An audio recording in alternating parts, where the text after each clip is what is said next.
Okay, welcome back to Flair College. आज हम study करने वाले हैं ट्रैक्टेबल वर्सेस इंट्रैक्टेबल प्रॉब्लम्स की। अगर मैं आपको टेक्स्ट बुक में भी दिखाऊं तो 3.3.2 आज का हमारा टॉपिक है, जिसमें हम इसकी क्लासिफिकेशन, इसकी डेफिनेशन और इसके एग्जाम्पल की बात करेंगे। ओके, तो स्टार्ट करते हैं ट्रैक्टेबल वर्सेस इनट्रैक्टेबल प्रॉब्लम्स की क्लासिफिकेशन से। तो once a problem is determined to be a soluble, ठीक है, जब एक दफा एक प्रॉब्लम मतलब जैसे कि यहाँ पे लिस्ट है, ये अनसॉर्टेड लिस्ट है, तो हमने इसको सॉर्ट करना है यानी अरेंज करना है।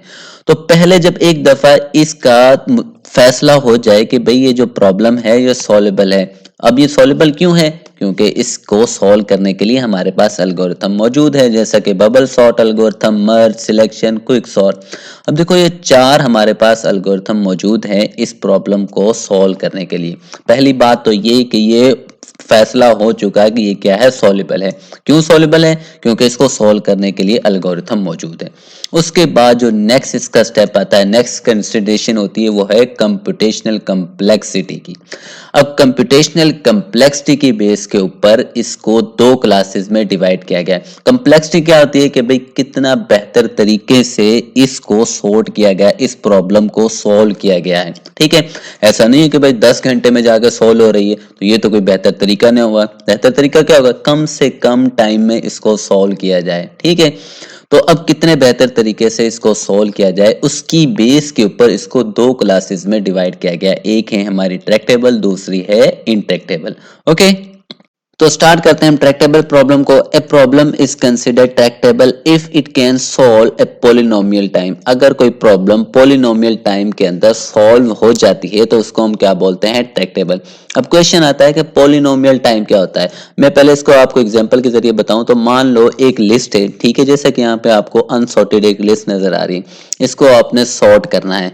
तो मैं मान लेता हूं कि इसको सॉर्ट करने के लिए मुझे लग रहे हैं 2 मिनट। ठीक है, तो ये 2 मिनट में मैं इसको, यानी ये जो एल्गोरिथम है, मान लो क्विक सॉर्ट है या फिर मर्ज सॉर्ट है, ये इसको 2 मिनट के अंदर क्या कर रहा है? सॉल्व कर रहा है। अब पॉलिनोमियल टाइम क्या है वो बात हो रही है।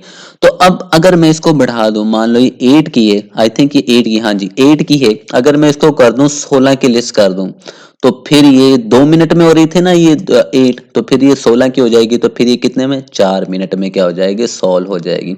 तो ये होता है बेसिकली पॉलिनोमियल टाइम, यानी कि इनपुट साइज के लिहाज से उसके टाइम का इंक्रीज होना। ठीक है, देखो polynomial time means the time taken to solve the problem increase at manageable rate relative to the size of input। ठीक है, हमने देखो पहले 8 की थी तो 2 मिनट, जब हमने इनपुट साइज बढ़ाया यानी हमने कर दी 16 की, डबल कर दी, तो देखो टाइम उसके मुताबिक ही 4 मिनट लगेंगे अब इसको सॉल्व करने, यानी मैनेजेबल टाइम के अंदर, उसके रिलेटिव टाइम के अंदर इसको सॉल्व किया जाएगा।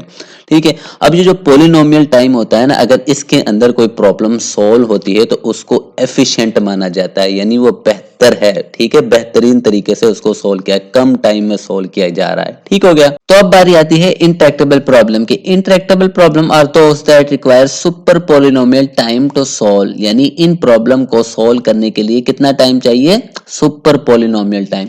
और सुपर पोलिनोमियल टाइम किस में इंक्रीज होता है? एक्सपोनेंशियली। ठीक है, growing exponentially with the size of input size. For example जो अभी हमने बात की थी उस लिस्ट की, तो सेम लिस्ट मैंने यहाँ पे भी ले ली। अब यहाँ पे टाइम किस में इंक्रीज होगा? एक्सपोनेंशियली या फिर फिक्टोरियली। पहले हम एक्सपोनेंशियली की बात करते हैं। एक्सपोनेंशियली, अब देखो, अब मान लो यहाँ पे क्या है? 2 की पावर 8, क्योंकि 8 मेरे एलिमेंट है ना, तो ये इसकी जो, क्योंकि एक्सपोनेंशियल मतलब पावर, तो यहाँ पे 8 एलिमेंट है तो 2 की पावर मैंने 8 कर दिया। मान लो 256 मुझे मिनट लगे, 256। ठीक है, अब मैं इसको इंक्रीज कर देता हूं, ये जिस तरह मैंने वहां पे की थी ना, वहां पे डबल कर दी थी, तो इनको मैं इंक्रीज करके 16 कर देता हूं। तो अब देखना इसका टाइम देखो, तो 2 की पावर 16, क्योंकि एलिमेंट 16 है ना, तो देखो 65,536 मिनट लगेंगे अब मुझे इसको सॉल्व करने के लिए, जो कि इम्प्रैक्टिकल हो जाएगा, जो कि बेस्ट सोल्यूशन नहीं है। तो ये होता है बेसिकली सुपर पोलिनोमियल टाइम। ठीक है, These problem are impractical to solve, यानी इनको सॉल्व करना मुमकिन ही नहीं है लार्ज इनपुट के लिए। अगर स्मॉल है तो ओके, जिस तरह पे यहाँ पे था तो ये फिर भी मैनेजेबल है कि ठीक है ओके 256 मिनट ज्यादा नहीं है। लेकिन अगर इसमें बात चले जाए, हजारों में चले जाए, वो भी 65,000, तो फिर ये मेरे लिए इम्प्रैक्टिकल हो जाएगा। ठीक हो गया। अब जो आपकी बुक में एग्जाम्पल दी गई है वो बेसिकली एक ट्रेवलिंग सेल्समैन की दी गई है, जिसका काम क्या है कि भाई ये उसका स्टार्टिंग पॉइंट है, ये सिटीज हैं, ठीक है, ये मैंने मुख्तलिफ नाम से सिटीज लिए, ये उसका ओरिजिन पॉइंट है, स्टार्टिंग पॉइंट। और उसका काम यह है कि इन सारे सिटीज में उसने चीजें प्रोवाइड करनी है। तो उसका काम यहाँ पे ये है कि वो शॉर्टेस्ट पाथ फाइंड करे कि भाई वो सारी सिटीज से होता हुआ वापस अपने ओरिजिन पे आ जाए। ठीक है। अब देखो, अब ये जिस तरह जी है ना, अब देखो इसको कितने रास्ते लग रहे हैं कि किन में से उसने शॉर्टेस्ट पाथ फाइंड करना है। एक तो देखो ये डायरेक्ट आ रहा है, ठीक है, फिर उसके बाद एक सी से होता हुआ आ रहा है, ठीक है, फिर उसके बाद एक बी से होता हुआ यहाँ पे आ रहा है, ठीक है, फिर उसके बाद एक बी से यहाँ पे बी से आएगा, बी से सी पे जाएगा और फिर देखो यहाँ पे आ रहा है, फिर इसी तरह एक यहाँ पे सी पे आएगा, सी से बी पे आ रहा है और फिर देखो यहाँ पे आ रहा है। यानी कि एक सिटी में जाने के लिए देखो कितने रास्ते उसको मिल रहे हैं। तो बाकियों में भी तो जाना है ना उसने, तो यानी कि टाइम बहुत ज्यादा ये फिक्टोरियली इंक्रीज हो रहा है। जैसे कि अब देखो यहाँ पे 4 सिटीज है ना, तो 4 का फैक्टोरियल क्या है 24। ठीक है, देखो कितने रास्ते मैंने अभी बताए आपको, कितने तरीके, कितने कहाँ से जा रहा है, सी से होते हुए बी से। लेकिन अगर मैं एक और सिटी बढ़ा दूं तो अब देखो, और इसी तरह फैक्टोरियल में देखो, तो जब मैंने एक ही बढ़ाया 4 था तो 5 हुआ, तो अब देखो फैक्टोरियल 120 हो गया। कितना ज्यादा इंक्रीज हुआ, यानी फैक्टोरियली। इन प्रॉब्लम को हम बोलते हैं एनपी हार्ड प्रॉब्लम। ये इसकी क्लासेस है, हम आगे इसको एक्सप्लेन करेंगे, फिलहाल हम इसी की बात करते हैं। तो देखो एक सिटी बढ़ाने के लिए कितना उसका वो बढ़ गया। ठीक हो गया। अगर मैं इसको अरेज करके दोबारा से इसको समझाऊं तो मैं एक और सिटी बना देता हूं, ये हमारी 5th सिटी होगी। तो इसको मैं कनेक्ट कर देता हूं, ये सी के साथ भी कनेक्ट है, जी के साथ भी कनेक्ट है और इसी तरह बी के साथ भी कनेक्टेड है और ए के साथ भी कनेक्टेड है। ठीक है। अब इसके पाथ फाइंड करेंगे, देखना इसके पाथ फिक्टोरियली इंक्रीज होंगे।